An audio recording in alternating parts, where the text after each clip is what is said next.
देखिए, आज एसपी मधुबनी के रूप में मैंने अपना योगदान दिया है। इस मिथिला की पावन धरती पे मुझे काम करने का दोबारा अवसर मिला है। ये मेरे लिए बहुत ही खुशी और गर्व का विषय है। सरकार ने एक बहुत महत्वपूर्ण जिम्मेदारी दी है, इसको हम और हमारी पूरी टीम बहुत बखूबी से निभाएगी। आपने पूछा क्या प्रायोरिटी होगी, तो इस पर मैं ये कहना चाहूँगा कि क्राइम प्रिवेंशन ही हमारी सबसे बड़ी प्रायोरिटी होगी। इसके अलावा इन्वेस्टिगेशन में तेज़ी, ताकि जो लंबित मामले हैं उसका तेज़ी से निस्तारण हो सके। इसके अलावा जो हमारी पुलिस की गश्ती है और फुट और बीट पेट्रोलिंग है उसको हम मजबूत करेंगे, ताकि जो विजुअल पुलिसिंग है वो दिखे।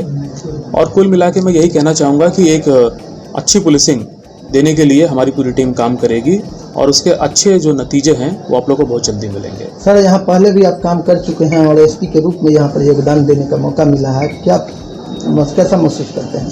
देखिए, मैंने कहा कि ये बहुत ही रेयर कोइंसिडेंस होता है कि आप किसी ज़िले में पहले काम किए हों और उसके बाद आपको पूरे ज़िले का जो चार्ज मिले, तो ये बहुत ही खुशी की बात है। और मेरा यहाँ से काफ़ी लगाव रहा है। मैं आप में से भी कई लोगों को, आम जनता में से, मीडिया में से काफ़ी लोगों से मेरा पहले से परिचित रहा है।